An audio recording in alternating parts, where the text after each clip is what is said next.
I'd like to take your time, and I'd like to move into Block 4, Module 3. We're going to talk about water and fire. The first way that I would recommend purifying water is boiling water. That's just hands down, in my opinion, that's the best way on the planet. Boiling water at a temperature above 160 degrees will kill all pathogens within 30 minutes. That's what they call pasteurization when you're actually below 160 degrees. Anyway, so if you're above 160 degrees for over 30 minutes, you're going to kill everything. Temperatures above 185 degrees, within a few minutes, everything will be dead. And the time that it takes to reach a boiling point of 212 degrees, all pathogens by that point will be killed. So as long as you bring that water to a boil, I don't care if that water boiled in 2 minutes, that water's pretty much done.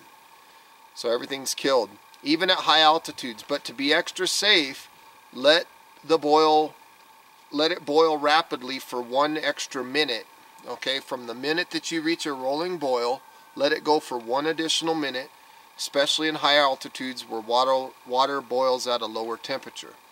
Now I have a little chart here that I wrote down. I'm going to share with you, and this is about the temperatures that it takes to boil water at specific altitudes. So like at 0 altitude, the boiling temperature is 212 degrees. So we live where I'm at about 5,000 feet, so the boiling temperature is 203 degrees. And then, you know, if you're at 8,000 feet, 197. If you're at 14,000 feet, the water will boil at 185.9 degrees. That's a pretty cool little chart. So boiling, in my opinion, is the #1 way to purify water. Another method that you can use to purify water is ultraviolet light. And more specifically, something like a SteriPen, or you know, what these do is they have ultraviolet light, and you put the thing down in there, and there's usually 2 little probes. You can search my channel, and I've got videos on the SteriPen, and they're great devices, and they do a good job, but they're not 100%. The downside to them is you have to have batteries, and what are you going to do with when your batteries die? Batteries are going to die, and you're going to be stuck out there with no way of purifying your water. Also, if you drop it and you break the glass around the bulb, you know, you break the device, it's in my opinion, it's not the best option. Boiling is. The third option that you can use is filtration, and that works pretty good. I use the Sawyer Squeeze and the Sawyer Mini. Those are really good water filters. They're 99.99. They remove cryptosporidium, they remove giardia from the water. And that, if you're going to have to go find some backcountry water and filter that right through your filter, you can drink it immediately. Now, I would still try to boil it first after filtering if I could, but if you had to, in a pinch, you could use Sawyer Mini or Sawyer Squeeze, or even the Life Straw. Now, the Sawyer filters are a 0.1 micron. They're a real tight tolerance, where the Life Straws are a little bit larger. They're a 0.2. But the Life Straws will also stop cryptosporidium and giardia. So filtration is a good way. I would probably put that as my second choice, I guess. I'm not sure. Another option, so we've talked about boiling, we've talked about ultraviolet light, and we've talked about filtration. Now we could talk about chemical treatments. Chemical treatments such as iodine, chlorine, and then you can use bleach. The downside to those chemical treatments is, in my opinion, I don't like them because they taste bad. They taste nasty, and they take like 30 minutes. You have to wait, and then if you're dropping drops in the water, are you going to get enough in the water? Are you going to put too much? You know, and it's not good for your body. You know, iodine's not good for your body, so they're not something that I would recommend using on a daily basis. Now, if you're out on a hike somewhere and you get in a pickle and you need some water and you got some iodine tablets or something, use it. But don't get in the habit of doing it all the time, because I think over a period of time you're going to create damage to your body. Number 5, pasteurization. Again, this is heating water up to 160 degrees. You're not boiling, but you're up to 160 degrees, and at least 6 minutes to kill the pathogens and the parasites in the water. This method uses less fuel than boiling and can be done using solar heating devices that can be made at home in a pinch. So that's pasteurizing your water. That's a fair technique. I'd rather boil it still. I mean, you're going to have the stove fired up or flames or whatever you're going to use to boil. You might as well boil the water. Number 6 is distillation. And I like this. It uses a lot of fuel, but it produces extremely pure water. It's a complicated way to purify water, though. And that's basically, for those of you who might not understand distillation of water, that's when you have a reservoir of water and you're going to heat it. And on the top of, you basically have a reservoir of water inside a container, and you're boiling this water. Okay, this is salt water, urine water, whatever. You're just junk, old, crappy water. You're boiling it, and that steam comes up, and as that steam rises, it goes through a tube out of the top of the container, and as that tube cools, it drops and collects into a cup, and that's really pure, clean water to drink. It's a good method of making water, but it's very complex and kind of tricky out in the field. Boiling, again, is much easier. You have a pot, you have water in the pot on a fire. You can't get much simpler than that. Sodus is another technique, and that's short for solar water disinfection. And that's where they take plastic bottles. You'll find this a lot in third world countries. They'll fill these plastic bottles full of water and they'll set them in the sun, in the direct sunlight, like on the roof of their houses, and for a minimum of 1 day. And it uses the sun's ultraviolet light to kill or damage almost all biological hazards. The downsides to the Sodus, is you need sunlight. So if you're getting overcast weather or something like that, it's not a very good technique. The other downside is you need to have a plastic bottle, and then the water needs to be somewhat clear. And again, if you have like overcast weather, you need to let it sit for 2 or 3 days up there, and then the water is still kind of questionable, so why not just boil it? Number 8 would be a solar still. I really like this method. It's very simple to do, and what it does is it replicates the way that nature makes rain. The sun's energy heats the water to the point of evaporation, and as the water evaporates, water vapor rises, condensing into water again, and as it cools, it's collected. This process leaves behind the impurities such as the salts and or heavy metals, and it eliminates microbiological organisms, and the end result is pure distilled water. You've got to have the sun, and it doesn't yield much, and it takes time. That's the downsides. Now, some of the solar stills that I've used in the past are vegetation stills. You know, you basically take a plastic bag and tie it around some green of an evergreen or something like that, and just let it sit. Let the sun beat down on it, and the water will pool down in the bottom. It's not uncommon to let it sit all day, and you'll only see a couple, maybe 2 to 4 ounces of water. It's not that much. You can also dig a hole in the ground and put some green matter in there. If you have urine, put urine in a cup and put that down in there, and then take another cup and put it in the center, and then put some plastic over it, and put rocks and dirt around the plastic, and put a small rock in the plastic where it'll bend the plastic down right over the collection cup. And what it'll do is it'll basically evaporate the urine water, salt water, whatever kind of water, bad water that you have. And if you don't put that in there, as long as you have some green vegetation in there, it'll still work. But I've learned that if you put some extra water in there, even if it's crappy water, you'll evaporate more and you'll get more yield out of it. So that's an option that you can use. And that's some ways to purify water or to get drinking water. Now it says that we need to show the logbook. So I'll show you my log page right here. This is some of the methods of water. Right now I'm at one of my local water sources. I showed you this in block 2 when I drew my map.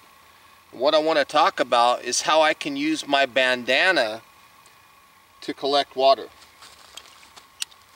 So first thing I'm going to do is I'm going to take my water bottle, just like this, and I'm going to drape my bandana right over the top of the water bottle, just like this. Make like a little divot in the center, and then I'm going to dunk this baby underwater. And I'm going to wait until it feels heavy.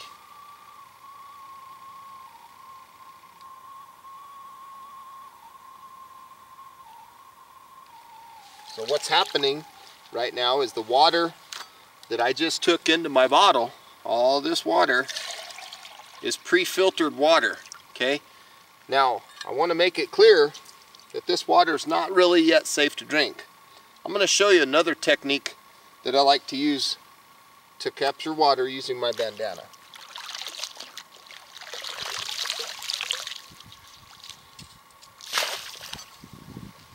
So I'm basically going to take my bandana and I'm going to fold it. Depending on how thick of filtration I want this to be, that's how many times I'll fold it.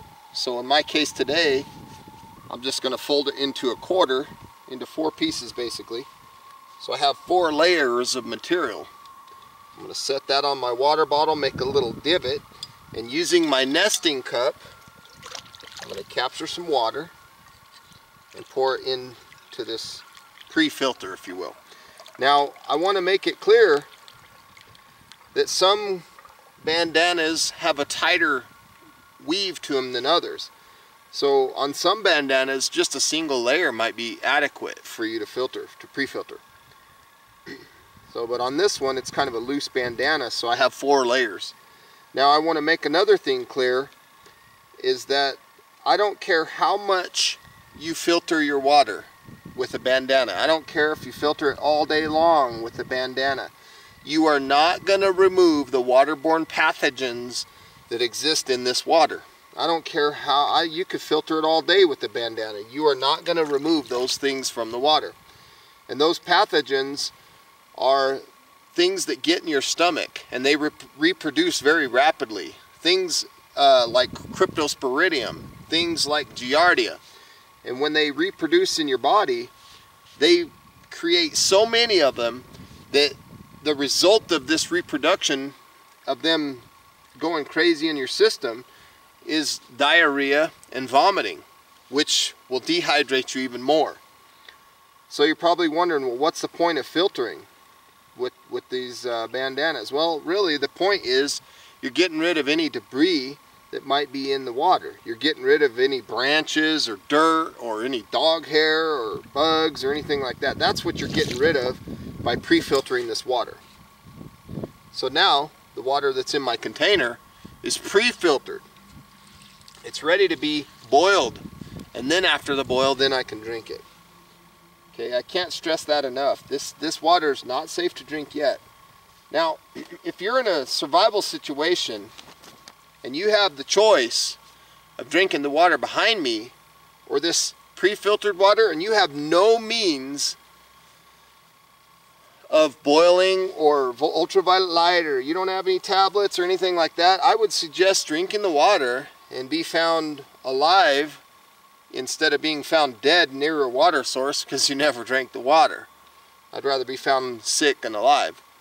So now at this point, what we need to do is we need to take this water and boil it, and then we can drink it. Now, the ideal method of water purification that I personally use is I like to run my water through like a Sawyer Mini or a Sawyer Squeeze water filter. Now technically I could drink the water right after I run it through that filter, but I like to take it a step further, and after I run it through the Sawyer or the Squeeze or the Mini, then I boil it, and that's like a double whammy. But that's just me. That's just how I do my stuff. So this is a quick look of the water. Let me see here. This is the pre-filtered water. So it's clean enough that we can boil.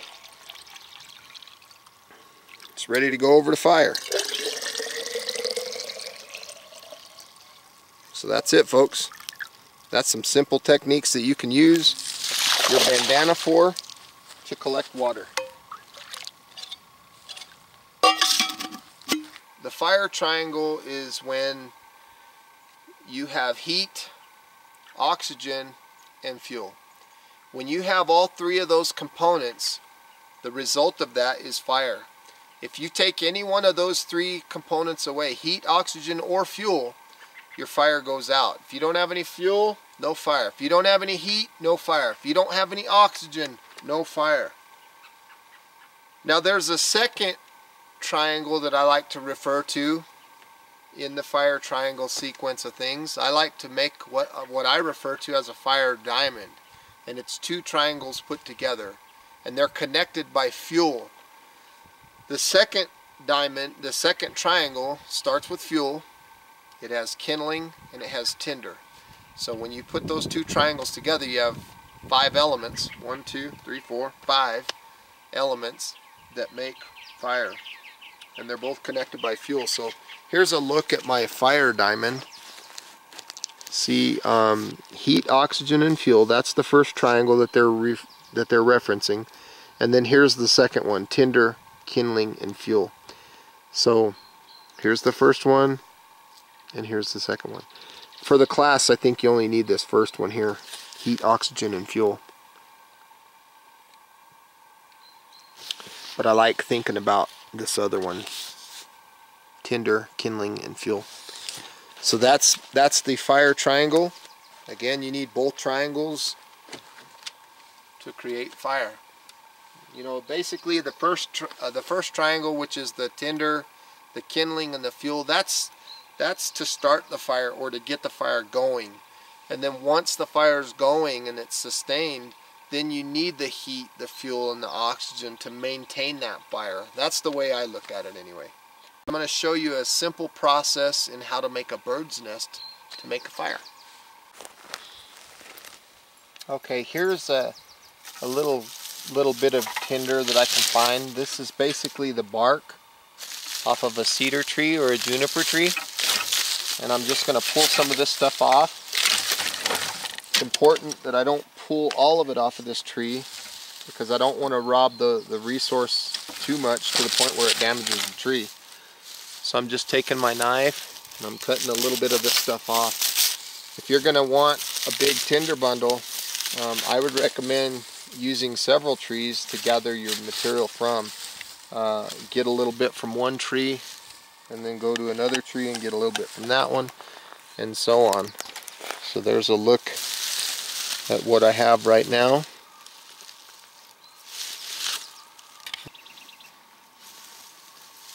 So there's my bark that I've collected. Now all I need to do is open up these fibers. I need to open up these fibers.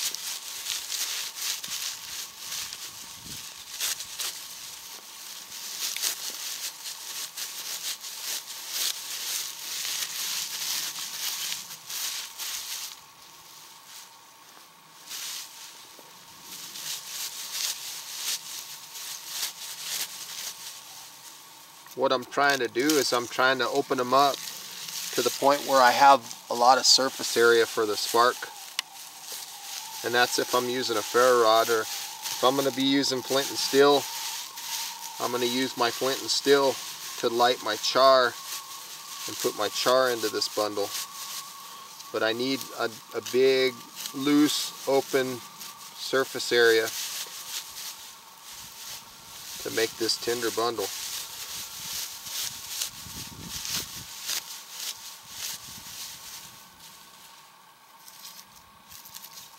So I'm just getting all the parts that are hard and breaking them down. Now you notice underneath on my bandana here I have a lot of real fine stuff.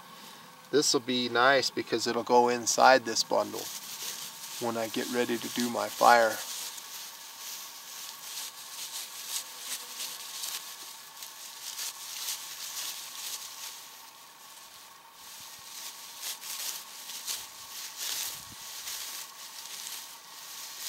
I use this material quite often, even when it's wet outside, because even in inclement conditions, I can still get a pretty decent tinder bundle. It's all about opening up those fibers and getting as much airflow in there as possible.